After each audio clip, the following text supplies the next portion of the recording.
Welcome to Diversity Matters. This program is designed to highlight the diversity-related activities throughout New Hanover County schools and the greater Wilmington community. I'm Valita Quattlebaum, Chief Communications Officer for New Hanover County Schools. This month on our program, I'm joined in the studio by David Morrison, a graduate student living with cerebral palsy. He and I will talk about individuals with disabilities and how our schools meet the needs of all students. Then in the second half of our show, my co-host Maria Black is joined by two parents of ESL students who will share their experiences in our school district and the challenges they face. So don't go away. This edition of Diversity Matters will get started right after this short break.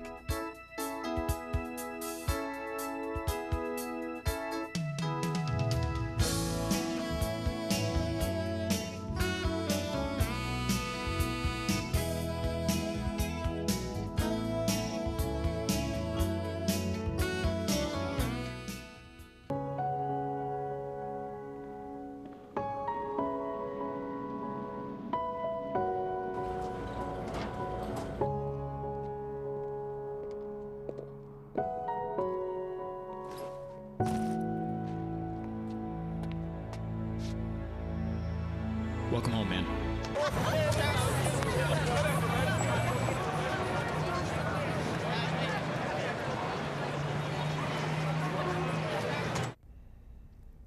Welcome back to Diversity Matters.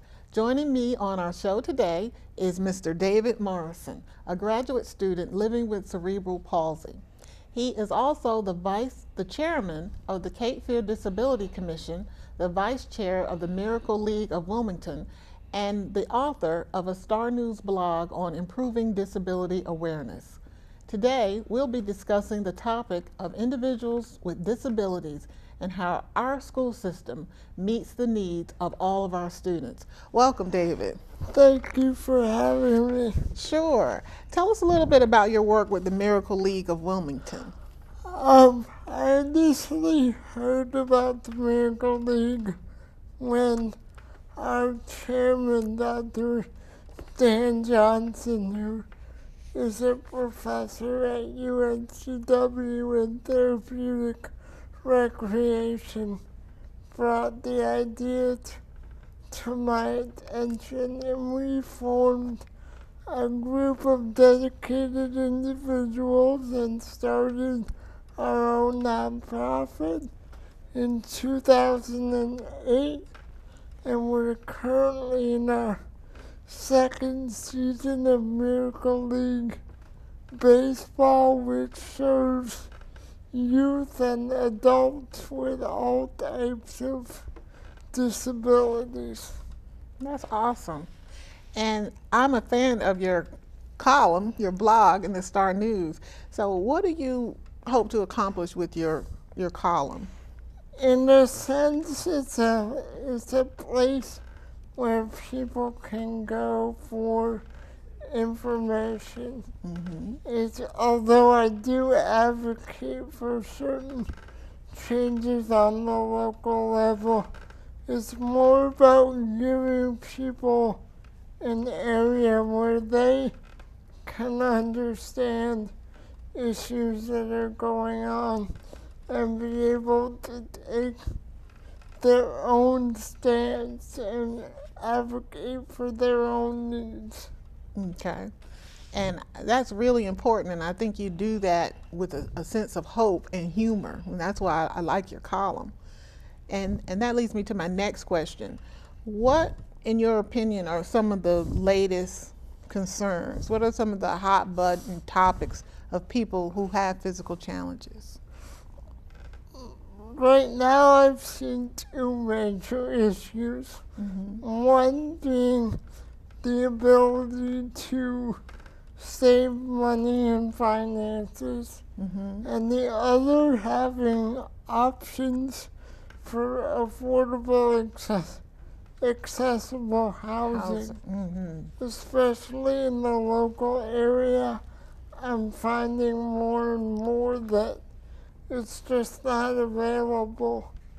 And there are groups working throughout the country to sort of evolve and change that issue, but it hasn't reached Wilmington on a large scale yet. Yes.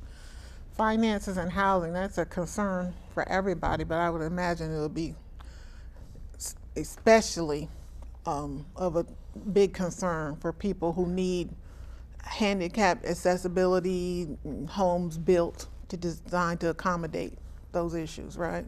Well, the way that Social Security disability income works right now is that the average person can only earn approximately $2,000 a year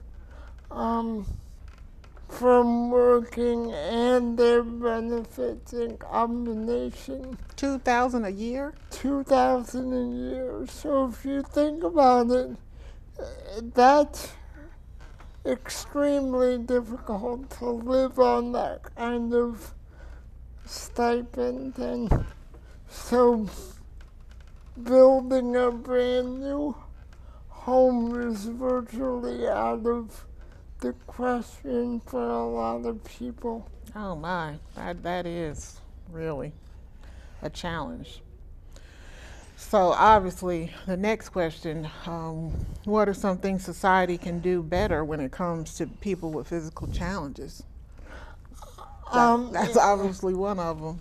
It comes down to understanding what people need and changing the law to reflect these changes. People want to live. People want a livelihood just like anyone would. Right. And so having that understanding and being able to facilitate those changes through legal action is something that really needs to change. Okay. And you told me earlier that you did not attend New Hanover County Schools, but I would like your opinion on what you think our district can do better to help our students who have physical challenges. Well, the bottom line really is to understand that people with physical challenges, although their bodies may be impaired in some way, that doesn't necessarily mean that their intellectual capabilities are any less. Understanding that there are ways to include everyone and ensure that they have the same access to education that regular students would is really important, and that comes down to not just physical access to buildings, but also understanding how to work them into the curriculum. Right. Okay. And if you could speak to our students who do have physical challenges, what would you say to them if they're watching us today? Don't give up. I mean, that's really short and sweet, but I think it's a key to success. I was the first student in a wheelchair in my elementary school, and it took a lot of training to be able to facilitate my own education. So understanding what you can do to help your parents and educators is really important, because once you get to college, you're really I don't want to say on your own, but you almost are. You are. In the sense that people look to you for answers. Mm-hmm. That's a powerful message. Don't give up. Thank you for that. And what are some considerations that our students need to be thinking of in terms of their future careers in college? Well, you touched on college, so let's say future careers. I would say start planning early. Mm-hmm. If you feel like work is something that you're looking towards, talk to a guidance counselor, talk to vocational rehab when you're a junior in high school, and make sure that those plans are in place so that by the time you do graduate, you're ready to go. Right. And if things are changing, like if the world, through people like you who are doing the work and other advocates, in terms of the public perception of people with physical challenges, what do you think is making the greatest impact in the positive direction? Honestly, I think it comes down to collaborative efforts. Mm-hmm. No one individual is necessarily going to be able to affect change on their own. I mean, even though I've gone out and started the local blog, Mm-hmm. that doesn't mean that I haven't had people behind me or people working with me to affect that change. It's really about a group effort. Okay. And one quick question. If there was anything you could do to change the world, what would you do? Wow, that's an interesting question. I would say figure out ways to offer programs that both increase funding for people with disabilities and give them their independence. Okay. Thank you, David. Now, don't go away. Coming up next, Maria Black is joined by two parents of ESL students who will share their experiences in the American school system. Diversity Matters will continue right after this short break.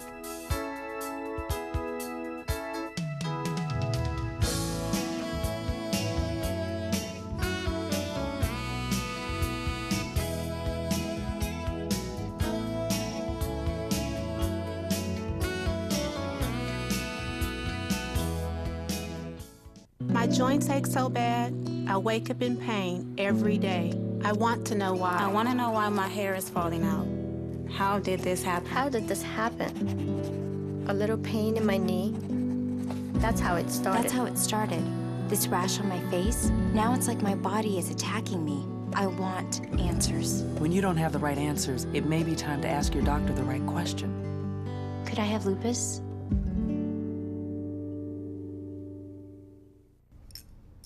Welcome to Diversity Matters. Today I am speaking with Grace and Will, parents of two ESL students who attend Myrtle Grove and Hoggard High School. Hello. Good morning. Good morning. How are you? Good morning. How are you? How are you? Good. Well, how long have you guys been a part of New Hanover County school system? 3.5 years. 3.5 years. Wow, Yeah. not that long actually. Yeah. And tell me, where are you coming from? Mexico. Mexico. And you have a student at Myrtle Grove Middle School and a student at Hoggard. Can you tell me a little bit about how that transition has been? Well, it was difficult at the beginning. Totally a new experience for them. the first time in the United States, they had no knowledge in English. So it was hard to leave friends and family and start a totally new life. Wow, Yeah. I bet, especially because they're already older. You're talking a middle schooler and a high schooler. Yeah. What about educational differences? 3 years, have you been able to pick up on things that are definitely very different in Mexico from the way things are here? What is the approach to education? How is it seen? Can you bring some insight about that? Well, in Mexico, we are very respectful about teachers. We focus on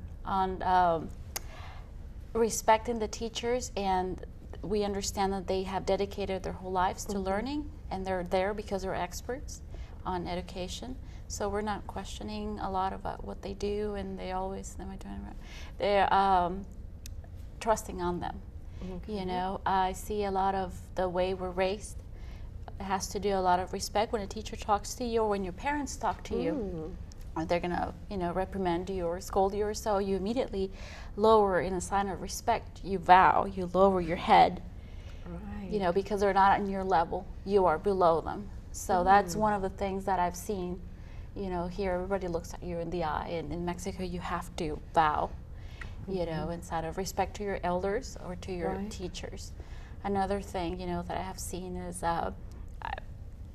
somehow you're expecting parents, a lot of parents are expecting for the children to be 18 and off they go. In Mexico, you stay until you get married, or you go to another, you know, another state to study, do your master's or so. You don't leave your house until you basically, you know, off for a job or you get married. That's one of the things that I have seen that is just a shock in a certain way. Absolutely, absolutely. Is there anything you would like to add about that? Yeah, I think, you know, when you look at the goals or how schools prepare students, I mean, I think here we tend to give a lot of freedoms and ways for kids to explore and find themselves. In Mexican schools and other Latin American countries, I live and work a lot outside the U.S. Okay. I lived years in South America and in Mexico, and I see the students are really guided from early on, if they're more towards a vocation, if they're going to be an engineers or a nurse or teachers, and actually go to different colleges. In some ways, it's different high schools that sort of prepare them for that. A lot earlier, I think, than we do here in the States. I mean, from my experience in college, it was my third year in college where I figured out I wanted to get a degree in geology. Wow. So, you know, I wandered around for a long time. You don't find that so much in Latin American schools. Right. It's like, so what I hear you say is that whatever occupation or career you will follow, it's already embedded in throughout your school years. And the parents have a good, you know, influence on sort of which direction you're going to go. I mean, I know a lot of the people I work with are engineers. Their parents were engineers.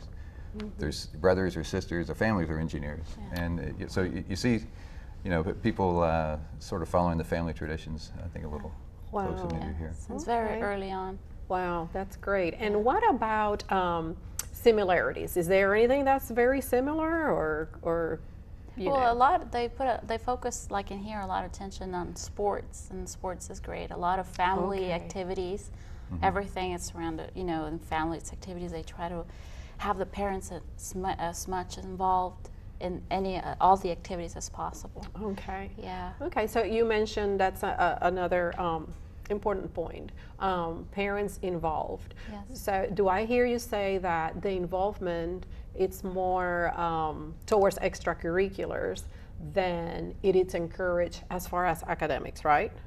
Yeah, I mean, when it comes to academics, the parents take more of a observer role and support to the school, but not necessarily involved with the student.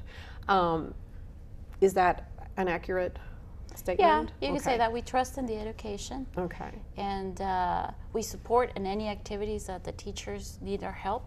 Okay. You know, extracurricular activities as well. We get more involved in there, but we definitely, you know, are involved in the children's lives. Yeah. Okay. Yeah. I have seen that both of you are very involved as far as the academics part with your students, with your children.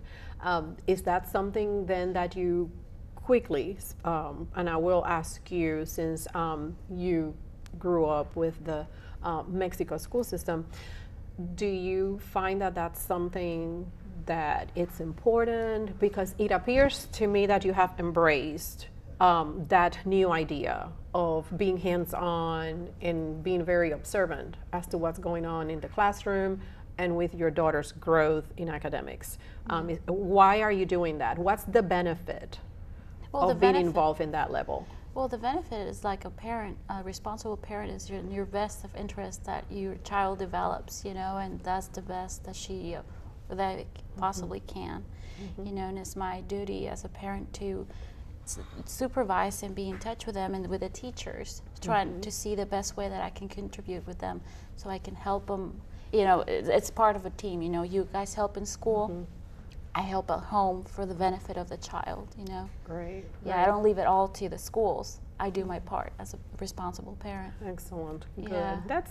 I'm really enjoying hearing what you guys have to share, because there's definitely a good balance, and just having the frame of reference from where you were. It's almost like you have been able to implement the best of both worlds. So that's a unique experience, because not everyone gets the opportunity to be exposed to more than one educational system. So that's great. And do you felt welcome, supported? The children are ESL. And you had mentioned earlier you are an ESL student yourself. So have the school embraced that? You know, how do you feel? Well, it was wonderful. We definitely felt embraced, welcomed, and treasured and wanted, especially. Great. Yeah. Great. And apparently liaison and all the teachers were really involved, and since the day one that we got here, we got a meeting with everybody. And that has been wonderful, because that has been able to help the student feel welcome and accepted, and not feel like a stranger trying to fit in, you know. It's wonderful. Great. And what would you share along those lines? Do you feel that we are doing meeting expectations as far as supporting families of other languages by virtue of what she's been experiencing? Yeah, I think through the ESL system's great. I mean, I've growing up in my high school, there was actually early ESL, and we had ESL people in my church who worked with the schools and even in the colleges. So it really is a great benefit, and it's for anybody who's coming from another country to here to decline ESL or to not put importance to it. I think is really sort of shortchanging their students. I mean, it's a service that's out there that has great benefits. Because until you get comfortable with the language, you know, you want to have someone to go back and bounce, you know, off your ideas, or make sure you're getting things right. And I couldn't imagine coming here from another country and not having some sort of support, some sort of safety net to help. Absolutely. Well, it's something that you know, it's available. Our district does a screening, and there is a test, and you know, the students' language proficiency, it's measured, and based on their results of the test results, then accommodations and levels of support are put in place in order to help them be academically successful. Ironically, sometimes we come across a few parents that decline the service, and you know, and it's okay. We are like, okay, we understand, and eventually, you know, based on timing and experiences, as they may encounter different challenges, then they start reconsidering and changing their posture. So like you just very well shared, I just cannot imagine going to a different country and not having that level of support. You mentioned, tell me about the children. How was it for them to adjust to a different culture, different school setting? Is that an area that you would say at the end of the 3 years it's much better? Oh yeah, definitely. Okay. At the beginning, it was really hard. Okay. Really, really hard because just to start with the way you're raised, it's so different, so open. Here than the way we're raised in Mexico, but now they have, they have acquired, and they have, my daughter still, she still keeps her roots and stuff like that. But they have done wonderful, wonderful. They love it. Yeah, they love the schools, and they're so happy, and they're doing so great. That's Very awesome. well. That's Yes. great news. Great Yes. news. And as we close, is there anything that either one of you would like to share with the viewing audience and those that perhaps have a connection to an ESL student or a family member, or considering coming to the United States from another country? What would you say to those parents? Well, get all the support you can. People are, people that have dedicated their whole lives to learning, and that's what they're here for. They're offering the service. It's wonderful, and it's better, for you to have the advantage of taking that, that support, than just be leaving your kid behind, And it's wonderful. I'm an ESL student myself, and it's made such a difference in my life. Great. Yes. Thank you. Anything you want to share? Well, I mean, you always keep hearing we're a country of immigrants, and our country has worked because of new peoples, new cultures coming in and blending in with what we have here. We also need to help them blend and to assimilate as best we can. And so I think ESL's been, for our kids, it's been great, and it's been a wonderful step up for them. Good, great news. Well, thank you so much. Thank you so much. I appreciate you being Okay, here thank and you. sharing. Okay. Yeah. Now don't go away. We will be right back after these messages.